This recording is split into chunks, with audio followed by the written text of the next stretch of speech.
നിങ്ങൾക്ക് എല്ലാവരുടെയും മുന്നിലെത്താൻ ആഗ്രഹമുണ്ടെങ്കിൽ പിന്നിലാണ് എന്നതുപോലെ പ്രവർത്തിക്കുക.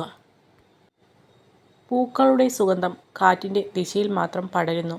എന്നാൽ ഒരു വ്യക്തിയുടെ നന്മ എല്ലാ ദിശയിലേക്കും വ്യാപിക്കുന്നു. അനാവശ്യമായി ചിന്തിക്കുന്നത് നിർത്തുക. നിങ്ങളുടെ പ്രശ്നങ്ങളിൽ പകുതിയും അതോടെ അവസാനിക്കും. സ്നേഹം ഒരു ബന്ധമായി മാറുമ്പോൾ അത് ബന്ധനമായി തീരുന്നു. സ്നേഹം ഒരു അവസ്ഥയായി മാറുമ്പോൾ അത് സ്വാതന്ത്ര്യമായി തീരുന്നു. നിങ്ങൾ വിജയിക്കുമ്പോൾ ചുറ്റുമുള്ളവർ നിങ്ങളോട് പറയുന്നത് പോലെ നിങ്ങൾ ഒരിക്കലും 100% വിജയിയല്ല.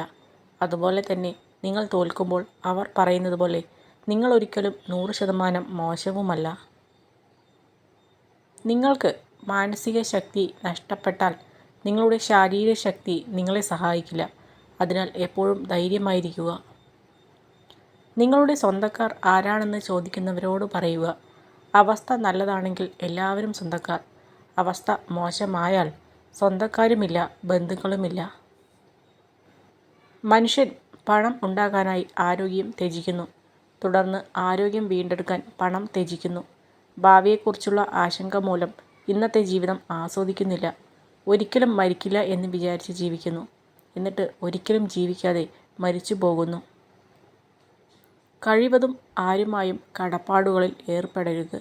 ഒരിക്കൽ അതൊക്കെയും നമുക്ക് നേരെയുള്ള ആയുധങ്ങളായി മാറും. പിൻവാങ്ങുവാൻ പോലും സാധ്യമാകാത്ത വിധം അത് നമ്മെ പൂർണ്ണമായും ദുർബലമാക്കും. ഒരു രക്ഷകൻ്റെയും വരവും കാത്തിരിക്കരുത്. നിങ്ങളുടെ രക്ഷയ്ക്ക് നിങ്ങളല്ലാതെ മറ്റാരുമില്ല. നിങ്ങളുടെ അറിവിൽ ഒരു വിഡ്ഢിയായിരിക്കുക. നിങ്ങളുടെ വിഡ്ഢിത്തത്തിൽ അറിവുള്ളവൻ ആയിരിക്കുക. നമ്മുടെ ഇന്നത്തെ ജീവിതം നമ്മൾ ഇന്നലെ വരെ എന്ത് ചിന്തിച്ചു എന്നുള്ളതാണ്. നമ്മുടെ നാളത്തെ ജീവിതം നമ്മൾ ഇന്ന് എന്ത് ചിന്തിക്കുന്നുവോ അതായിത്തീരും. നമ്മുടെ ജീവിതം നമ്മുടെ മനസ്സിൻ്റെ സൃഷ്ടിയാണ്. വേണമെന്ന് വിചാരിച്ചാൽ എന്തിനും നമുക്ക് സമയം കണ്ടെത്താൻ കഴിയും. പക്ഷെ വേണമെന്ന് തോന്നണം.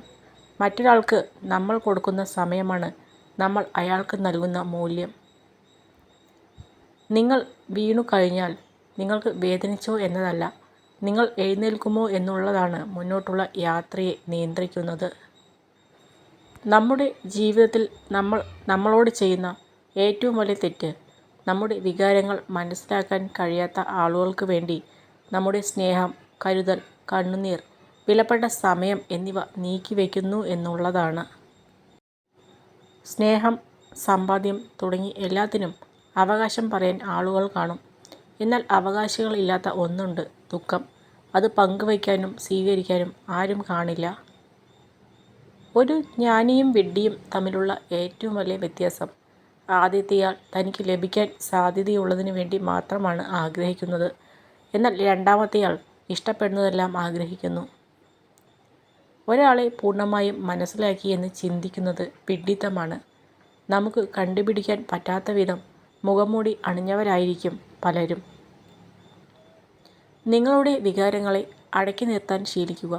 നിങ്ങളുടെ മനസ്സ് നിങ്ങളോട് എന്താണ് പറയുന്നത് എന്ന് ശ്രദ്ധിക്കുക. കാപട്യവും സ്വാർത്ഥതയും ഒഴിവാക്കുക. പെട്ടെന്ന് പ്രകോപിതരാകുന്ന ശീലം അവസാനിപ്പിക്കുക. നിങ്ങളുടെ നോവുകൾ സത്യസന്ധമാണെങ്കിൽ കാലം അതിന് പകരം ചോദിക്കാതെ കടന്നുപോകില്ല. അത് കാണുവാനുള്ള അവസരവും നിങ്ങൾക്കുണ്ടാകും. പരാജയപ്പെടാൻ സാധ്യത ഉള്ളതിനെ നേരിടാൻ നിങ്ങൾ പദ്ധതി തയ്യാറാക്കിയില്ല എങ്കിൽ നിങ്ങൾ ചെയ്യുന്നതെല്ലാം വിഡ്ഢിത്തമായി മാറും. ജ്ഞാനിയായ മനുഷ്യൻ ജയിക്കാനായി പോരാടുന്നു. സ്വത്തും പണവും ജോലിയും ഒന്നുമല്ല ഭാഗ്യം. നമ്മുടെ കണ്ണു നിറയുമ്പോൾ തുടയ്ക്കാൻ ഓടിയെത്തുന്ന കൈകളും നമ്മുടെ കൈ വേദനിക്കുമ്പോൾ കണ്ണ് നിറയുകയും ചെയ്യുന്ന മനുഷ്യർ നമുക്കുണ്ടെങ്കിൽ നമ്മൾ ഭാഗ്യമുള്ളവരാണ്. പറഞ്ഞ് മനസ്സിലാക്കുന്നതിലും നല്ലത് സ്വയമേ അറിഞ്ഞ് മനസ്സിലാക്കുന്നതാണ്.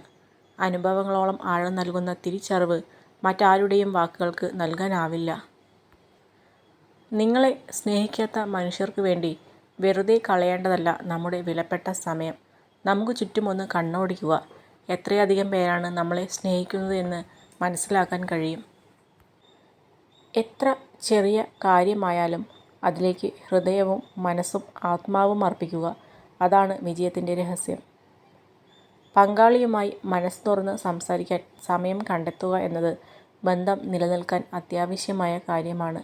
ആരോഗ്യകരമായ കുടുംബ ബന്ധത്തിന് ഇത് സഹായിക്കും.